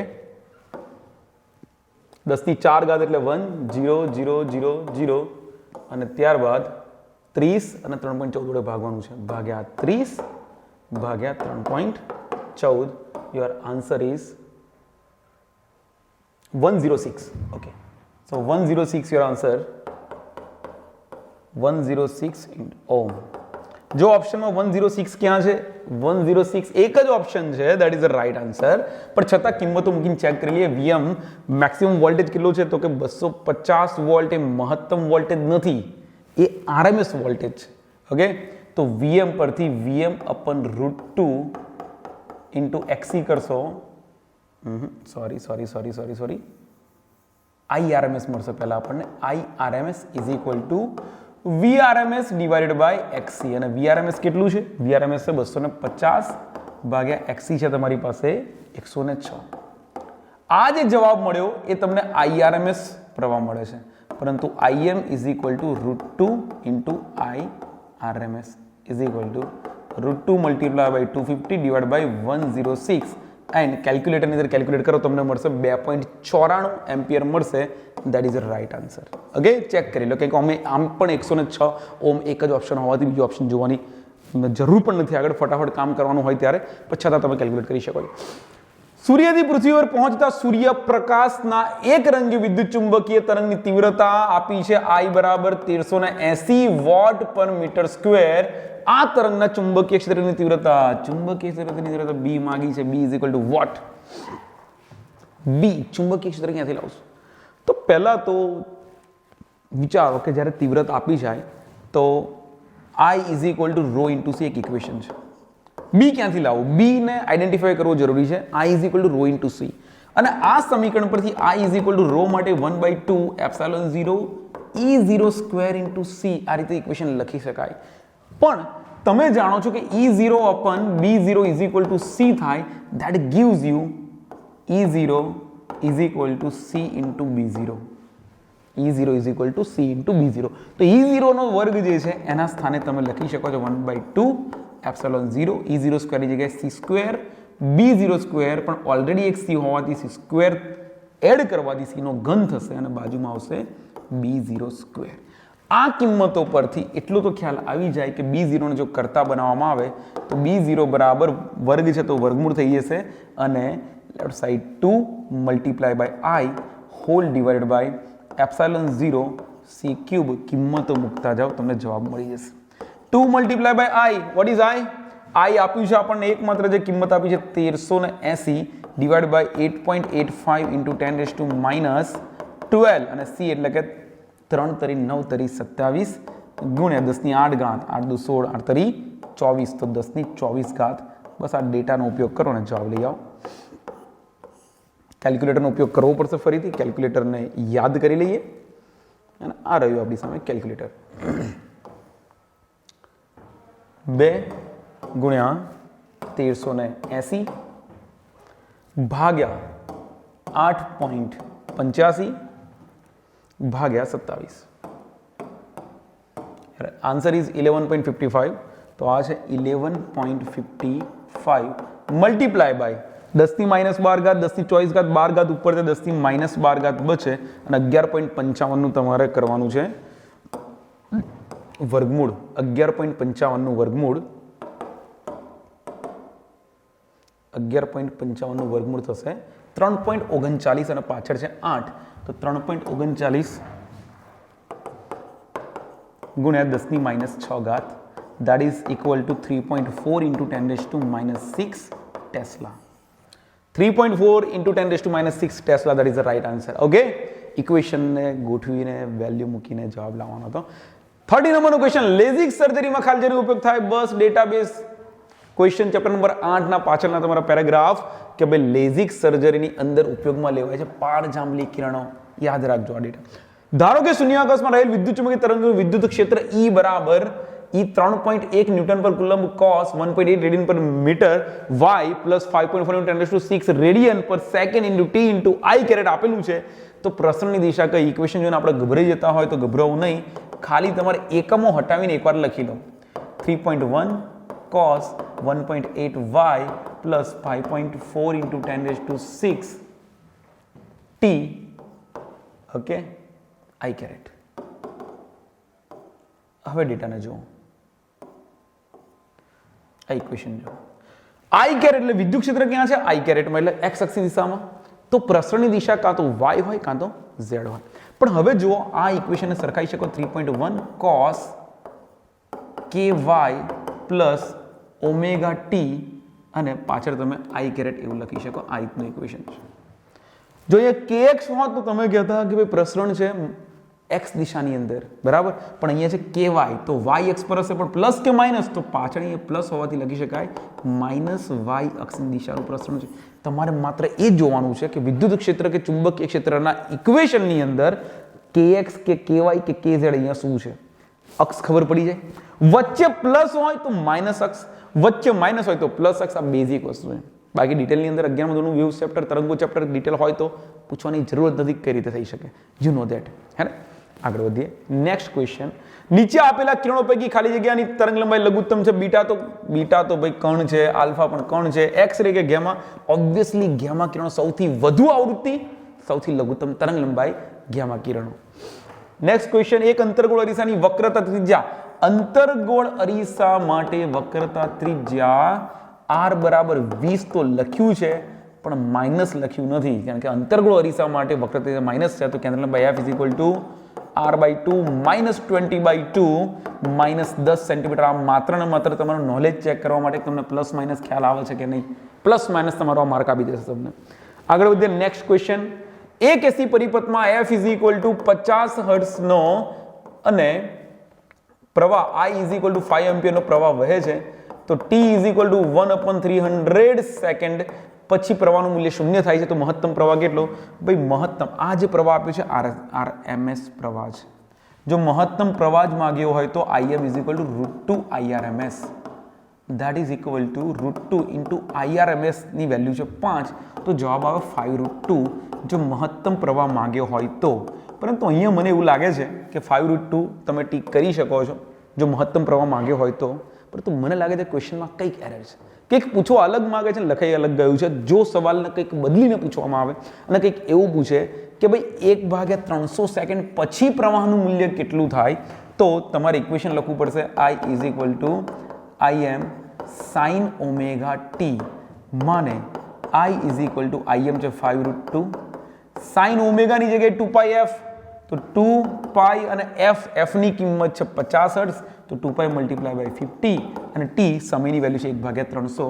1/300 કિંમતો મૂકી દઈએ તો 0 0 કેન્સલ, 6 × 5 = 30, 2 તરી 6, તો π/3, જો π/3 મળે છે, યુ કેન સે I = 5√2 sin π/3. sin π/3 એટલે sin 60, sin 60 નું મૂલ્ય કેટલું થાય? √3/2. અને જો √3/2 છે, ઉપર √2 છે, નીચે 2 છે, તો તમારો જવાબ આવશે 5/√3/2 ampere, that is the current. 5√3, તો આ જવાબ આવશે. ખ્યાલ આવ્યો? આ બે વેરિએશન મેં તમને સમજાયા. ક્વેશ્ચન કઈ રીતે પૂછાયો છે રીતે જવાબ આવશે. ઓકે, ધ્યાનથી સમજો. આગળ વધીએ. શૂન્યાવકાશમાં મૂકેલ સંપૂર્ણ પારદર્શક પદાર્થ અદ્રશ્ય રહે તો તેનો વક્રીભવનાંક કેટલો? કોઈ પણ માધ્યમ મૂકેલો પદાર્થ જ્યારે અદ્રશ્ય થઈ જાય તો સમજી લેવાનું કે પદાર્થ અને માધ્યમનો વક્રીભવનાંક સમાન છે. શૂન્યાવકાશમાં મૂકેલો શૂન્યાવકાશનો વક્રીભવનાંક 1, તો આપણા પદાર્થનો પણ વક્રીભવનાંક 1 જ હશે, તો જે અદ્રશ્ય રહી શકે. Next question. 60 ડિગ્રીના ખૂણે θ બરાબર 60 ડિગ્રીના ખૂણે રહેલા બે સમતલીય અરીસાઓની વચ્ચે મૂકેલી બિંદુઓ વચ્ચેના પ્રતિબિંબની સંખ્યા. ધ્યાનથી સમજી લો આ વસ્તુને કે જ્યારે બે અરીસાને એકબીજાથી 60 ડિગ્રી પર મૂકેલા છે, થિયરી સમજવી તો બહુ ડિટેલમાં સમજવી પડે, પણ એવું માની લઈશું કે આ જે આપણે વસ્તુ મૂકી છે એ બંનેના દ્વિભાજક પર મૂકી છે, તો એક ઇક્વેશન છે n = 360/θ. 360/θ એટલે 360/60, 0 0 36, જવાબ આવ્યો n. આ n ની જે સંખ્યા જો બેકી મળે તો પ્રતિબિંબની સંખ્યા n બરાબર n-1. જો બેકી સંખ્યા હોય તો એટલે 6 - 1 એટલે કે 5, પણ જો એકી સંખ્યા મળે તો એકી સંખ્યા મળે અને દ્વિભાજક પર હોય તો માઇનસ કરવું નહીં.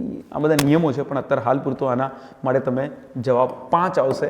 360/θ જવાબ બેકી આવે છે, બેકી જવાબ આવે તો -1 કરવું, એકી જવાબ આવે તો -1 કરવું નહીં, એટલું યાદ રાખી શકો.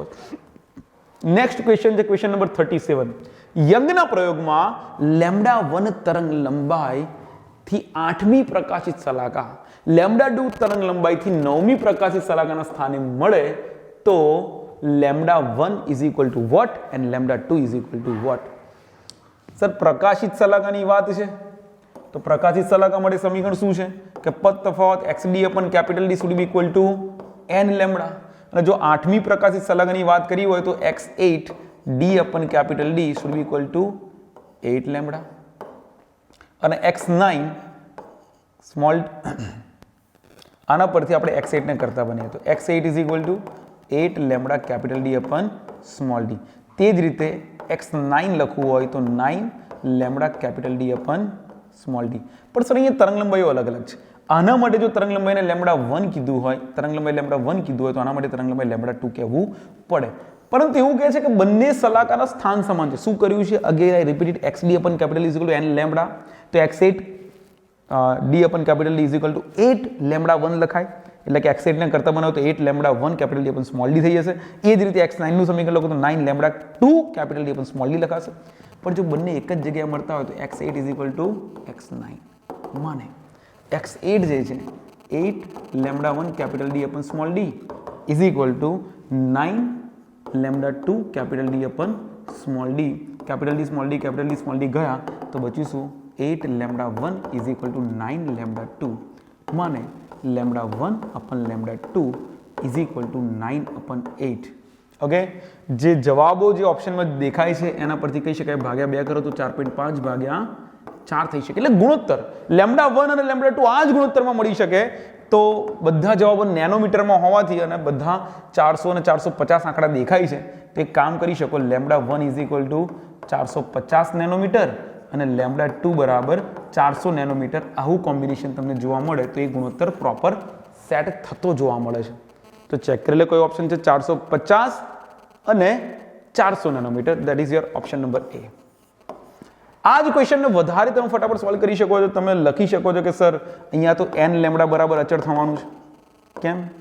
x સમાન થઈ જવાના છે, d સરખું છે, કેપિટલ D સરખું છે, તો n લેમ્ડા બરાબર અચળ. તો n8 lambda 1 is equal to n9 lambda 2 અથવા તો 8 lambda 1 is equal to 9 lambda 2. તો ફટાફટ જવાબ લાવી શકો છો. It's up to you. તમે કઈ રીતે એકવાર સમજવા માટે આખી મેથડ સમજવી જરૂરી હતી, પણ પછી તો n લેમ્ડા બરાબર અચળ કરીને પણ તમે કામ આસાનીથી કરી શકો. ક્વેશ્ચન નંબર 38, ટેલિસ્કોપમાં લેમ્ડા બરાબર 4000, તો આપણે લેમ્ડા 1 કહી દઈએ 4000 એંગસ્ટ્રોમ અને લેમ્ડા 2 બરાબર 6000 એંગસ્ટ્રોમ ના પ્રકાશ વડે મળતી વિભેદન શક્તિનો ગુણોત્તર. ટેલિસ્કોપ માટે વિભેદન શક્તિ પૂછે છે. ભાઈ વિભેદન શક્તિ માટે આપણે જાણીએ છીએ કે એંગલ હોવો જોઈએ 1.22 લેમ્ડા અપન કેપિટલ D. ઓકે, આટલા એંગલ પર હશે તો પ્રોપર સ્પષ્ટ રીતે પ્રતિબિંબ જોઈ શકાય. પણ વિભેદન શક્તિ એ આનું વ્યસ્ત છે. તો વિભેદન શક્તિ is equal to D upon 1.22 lambda. ધ્યાનથી સમજી લેજો. માને વિભેદન શક્તિ પ્રપોઝનલ ટુ 1 અપન લેમ્ડા. તો વિભેદન શક્તિનો ગુણોત્તર કરવો હોય તો ગુણોત્તર માટે એ ગુણોત્તર જે તમને જવાબ મળશે વિભેદન શક્તિનો ગુણોત્તર is equal to 1 upon lambda 1 multiply by 1 upon lambda 2. That is lambda 2 upon lambda 1 અને લેમ્ડા 2 છે તમારી પાસે 6000 ભાગ્યા 4000. 0 0 0 0 કેન્સલ. 6 ભાગ્યા 4 એટલે 3 ભાગ્યા 2 એ તમારો આન્સર આવશે 3:2. That is your right answer. Okay, તો આગળ વધીએ. નેક્સ્ટ ક્વેશ્ચન 39, હવામાંથી કાચ પર ખાલી જગ્યા કોણે પ્રકાશ આપાત કરતા પરાવર્તિત કિરણ સંપૂર્ણ તલ ધ્રુવીભૂત બને છે. ટોપિક કયો છે? બ્રુસ્ટર નિયમ વાળો ટોપિક છે. પરાવર્તિત કિરણ જ્યારે સંપૂર્ણ તલ ધ્રુવીભૂત બને ત્યારે n is equal to tan IB. Brewster કોણનો ટેન્જેન્ટ એ આપેલા મધ્યમના વક્રી ભવનાંક જેટલો હોય છે. બ્રુસ્ટરનો નિયમ આપણને કહે છે. તો આના પરથી બસ બહુ સિમ્પલ તમારે IB શોધવાનો છે. ખાલી જગ્યા કોણ પર આપાત કરતા એટલે આપાત કોણ IB is equal to tan inverse n. That is right answer. tan inverse sine વાળો તો બંને ખોટા છે. આમાંથી tan ઇનવર્સ n એ તમારો સાચો જવાબ બને છે. તો આગળ વધીએ. નેક્સ્ટ ક્વેશ્ચન છે કે યંગના ડબલ સ્લિટના પ્રયોગમાં એક રંગી પ્રકાશ ઉદ્ગમ વાપરવામાં આવે ત્યારે પડદા પર ખાલી જગ્યા આકારની શલાકાઓ મળે છે. પડદા પર મળતી શલાકાઓ સુરેખ પ્રકારની મળતી હોય જ્યારે એક રંગી પ્રકાશ વાપરવામાં આવે ત્યારે સ્ટ્રેટ લાઇન જોવા મળતી હોય છે. નેક્સ્ટ, સ્ટોપિંગ પોટેન્શિયલની સ્થિતિમાં ફોટોઇલેક્ટ્રિક પાવરનું મૂલ્ય શું? જ્યારે સ્ટોપિંગ પોટેન્શિયલની વ્યાખ્યા છે. સ્ટોપિંગ પોટેન્શિયલ ક્યારે કોને કહેવાય? ગ્રાફ યાદ કરો. આ બાજુ પોટેન્શિયલ, આ બાજુ ફોટો પ્રવાહ અને ગ્રાફ તમને મળતો તો કંઈક આ રીતનો કે વોલ્ટેજ વધારતા પ્રવાહ વધે છે પરંતુ અમુક કરતાં વધારે વોલ્ટેજ વધારતા પ્રવાહ વધતો નથી. જ્યાં સેચ્યુરેશન પ્રવાહ, સંતુલિત પ્રવાહ મળે છે. પરંતુ જ્યારે વિરુદ્ધ દિશામાં જ્યારે જાઓ વોલ્ટેજને ઋણ કરતા જાઓ ત્યારે એક મોમેન્ટ એવી આવે છે જ્યારે પ્રવાહ 0 થઈ જાય છે, બધા ઇલેક્ટ્રોન રોકાઈ જાય છે, સ્ટોપ થઈ જાય છે. સ્ટોપિંગ પોટેન્શિયલ માટે ફોટો પ્રવાહનું મૂલ્ય કેટલું થયું? 0. તો ફોટો ઇલેક્ટ્રિક પ્રવાહનું મૂલ્ય 0 થાય છે, 0. ઓકે, 42 નંબરનો ક્વેશ્ચન.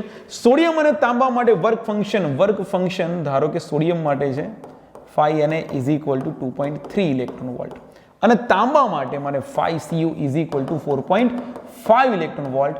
તો થ્રેશોલ્ડ તરંગ લંબાઈઓ, થ્રેશોલ્ડ આવૃત્તિ નહીં, થ્રેશોલ્ડ તરંગ લંબાઈનો ગુણોત્તર પૂછે છે. સર આપણે જાણીએ છીએ કે 50 is equal to you can સે HF0, જ્યાં F0 એ થ્રેશોલ્ડ આવૃત્તિ છે.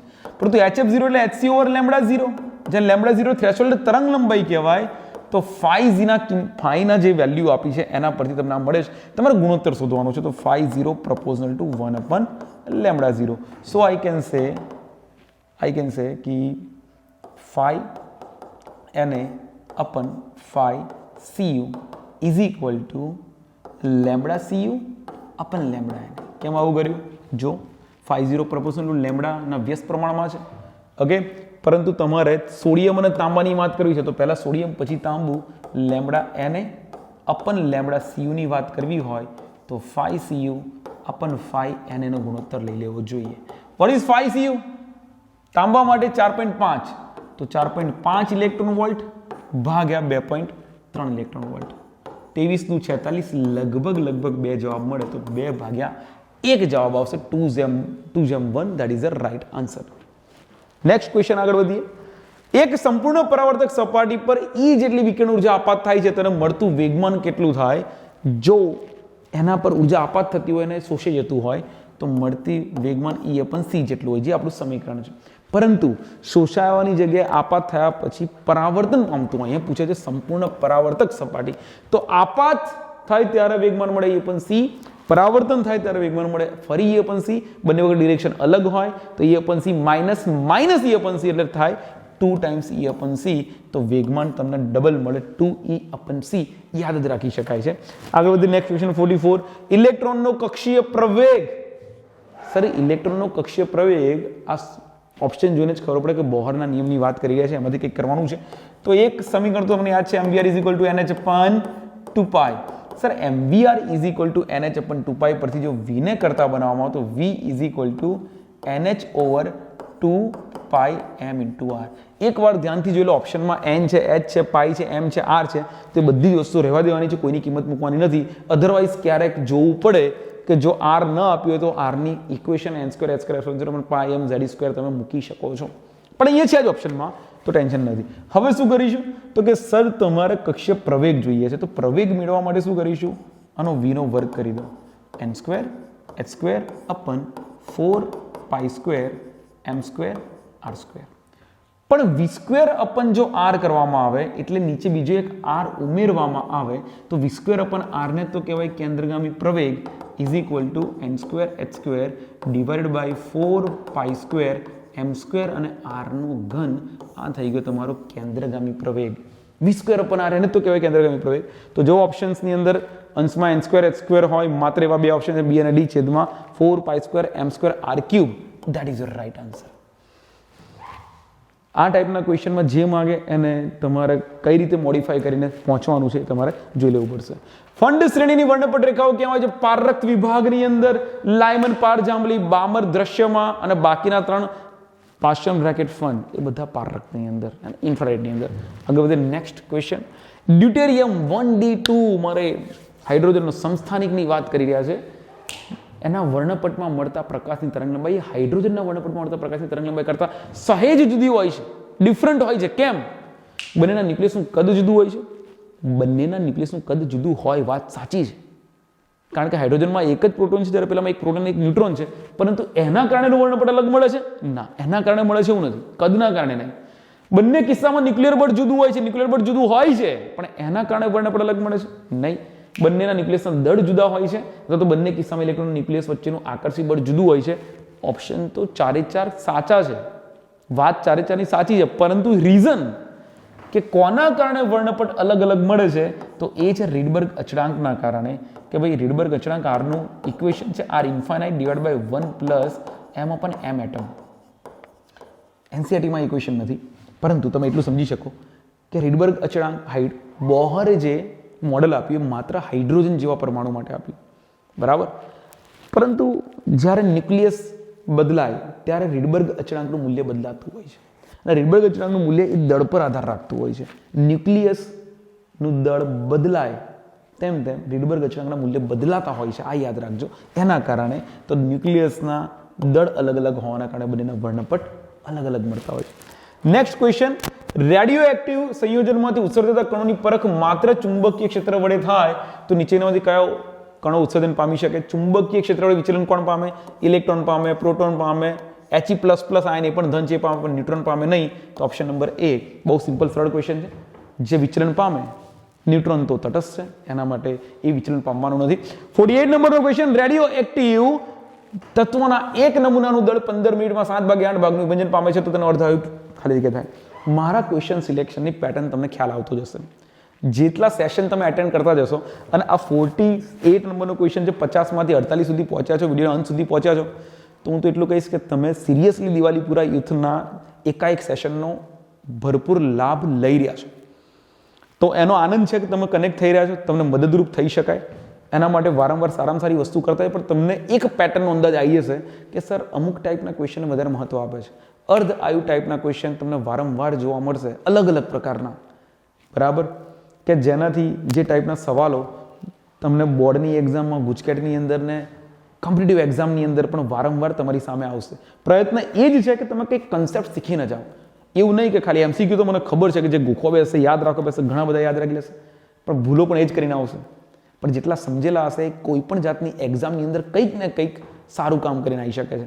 તો ધ્યાનથી જુઓ, આ ટાઈપના ક્વેશ્ચન્સ બહુ જ પૂછાતા હોય છે. રેડિયો એક્ટિવ તત્વના એક નમૂનાનું દળ 15 મિનિટ, T બરાબર 15 મિનિટમાં 7/8 ભાગનું વિભંજન પામે છે, તો અર્ધ આયુ સમય કેટલો? હવે 7/8 ભાગનું વિભાજન પામે છે, અર્થાત એવું થાય કે n is equal two n0 minus 7n0/8. 7/8 n0 જેટલું વિભાજન પામે છે, એટલે કે 8n0 minus 7n0/8. That means it is n0/8. તો આના પરથી એવું લખાય કે n/n0 is equal to 1/8. That is 1/2^3, and that is n/n0 is equal to 1/2^3. યાદ કરો ઇક્વેશન આપણું, પરંતુ n/n0 is equal to 1/2t divided by t1/2. n પણ કહેતા હોય છે જેને, n is equal to t/t1/2. તો આ પરથી આ બંનેને તમે કમ્બાઇનલી જો તો તમે એટલું તો કહી જ શકો છો કે sir t/t1/2 is equal to 3 થઈ જાય. that gives t1/2 is equal to t/3. અને સમય આપણને આપેલો છે 15 મિનિટનો, તો 15/3, 3×5 = 5 મિનિટ જવાબ આવે. છે કે નહીં મજાનો ક્વેશ્ચન? એક બે ક્વેશ્ચન જોયા પછી વારંવાર ક્વેશ્ચન તમે સોલ્વ કરતા જતા હશો, અને મને મજા ત્યારે જ આવશે કે જ્યારે મારા ગણતા પહેલા તમે સવાલ ગણીને કમેન્ટની અંદર જવાબ આપી દીધેલા હશે. ઓકે, આગળ વધીએ. નેક્સ્ટ ક્વેશ્ચન, નીચેના ગેટ્સના સંયોજનમાંથી કયો ગેટ મળશે? તો લોજિક ગેટ્સ. બહુ સિમ્પલ અને સરળ મજાના લોજિકલ વેની અંદર જ્યારે જવાબ આપવાના થાય, કોને ન ગમે? નેન્ડ અને નેન્ડ આ રીતે ભેગા થાય. પહેલું તો જ્યારે આની અંદર નેન્ડમાં એક જ ઇનપુટ હોય અથવા તો બે ઇનપુટને શોર્ટ કરેલા હોય તો નેન્ડ એ નોટની જેમ વર્તે છે, નેન્ડ નોટની જેમ વર્તે છે. અને આ નેન્ડ ગેટની સામે નેન્ડ ગેટની જોડે તમે એન્ડને એડ કરી દો, નેન્ડની જોડે નોટને એડ કરી દો તો તમારો જવાબ આવશે એન્ડ. ઓબ્વિયસલી આવા કોમ્બિનેશન તમને આવડવા જોઈએ. નેન્ડમાંથી એન્ડ પણ બને, નેન્ડમાંથી ઓર પણ બને, નેન્ડમાંથી નોટ પણ બને. એવું જ નોરમાંથી ઓર પણ બને, નોરમાંથી એન્ડ બને, નોરમાંથી નોટ બને. આ 6 બેઝિક સર્કિટો તમને યાદ જ હોવી જોઈએ. એમાંથી કોઈ પણ એક સવાલ પૂછી શકાય છે. જ્યારે તમે તમારું પેપર જોશો ને, ફાઇનલી બોર્ડનું પેપર તમારા હાથમાં આવશે, 50 MCQ સોલ્વ ફટાફટ કરી લેશો, અને 50 MCQ પૂરા થયા પછી તમારા ચહેરા પર જે સ્માઇલ હશે ને, સ્માઇલ, બસ એ સ્માઇલ માટે તમે કામ કરી રહ્યા છે. બોર્ડના બાહુબલી બનવાનો મતલબ જ આ છે કે બોર્ડનું પેપર લખતો વખતે બાકી તો ટેન્શનમાં હશે, પણ દિવાલીપુરા યુથના વિદ્યાર્થીઓ એકદમ મોજમાં હશે, ખુશ હશે, અને પોતાની સક્સેસ માટે પોતાની જાતને તૈયાર કરીને બેઠા હશે. ઓકે, સો લાસ્ટ ક્વેશ્ચન આજના સેશનનો, નીચે દર્શાવેલ પરિપથમાં બે આદર્શ ડાયોડને જોડેલા છે, તો પરિપથમાંથી વહેતો પ્રવાહ કેટલો? ધ્યાનથી જો, આ બાજુ પોઝિટિવ છે, આ બાજુ નેગેટિવ છે. ડાયોડ જોડેલા છે D1 અને D2. ડાયોડમાં શું જોવાનું? જો ડાયોડના P છેડો અને N છેડો, જો P છેડો અને N છેડો, જો P સાથે પોઝિટિવ, N સાથે નેગેટિવ તો ફોરવર્ડ, P સાથે પોઝિટિવ તો આ છે ફોરવર્ડ બાયસ, જેમાંથી પ્રવાહ વહેશે. પરંતુ જો પોઝિટિવ સાથે N અને P સાથે નેગેટિવ તો આ છે રિવર્સ બાયસ, એમાંથી પ્રવાહ વહે નહીં. તો સર્કિટમાં માત્ર બહારનો ભાગ છે, અંદરના ભાગને ભૂલી જાઓ, કારણ કે એમાંથી પ્રવાહ વહેતો નથી. જો પ્રવાહ વહે છે તો ડાયોડ શોર્ટ સર્કિટની જેમ વર્તે છે, બીજું કશું જ કામ નહીં કરે, પ્રવાહને વહેવા દેશે. તો જો ટોટલ વોલ્ટેજ છે V બરાબર 12 વોલ્ટ અને ટોટલ અવરોધ 4 બરાબર 4 ને 2 6 ઓહ્મ, તો પ્રવાહ મળ્યો I બરાબર V/R, that is 12/6, 6 દુ 12, 2 એમ્પિયરનો પ્રવાહ વહ્યો. ફોરવર્ડ બાયસ સ્ટ્રેટ લાઈન કરી દો, રિવર્સ બાયસ હટાવી દો. ફોરવર્ડ બાયસમાંથી પ્રવાહ વહેશે, રિવર્સ બાયસમાંથી પ્રવાહ વહે નહીં. તો દેટ્સ ઇટ, આજનું 50 ક્વેશ્ચનનું સેશન. આઈ હોપ કે તમને વન્ડરફુલ લાગ્યું હશે, મજા આવી હશે, ગમ્યું હશે. લાઈક કરવાનું ભૂલતા નહીં, તમારા મિત્રોને પણ શેર કરો આ વિડીયો. ફરીથી મળીશું નવા સેશન સાથે. ત્યાં સુધી આવજો, બાય, ટેક કેર.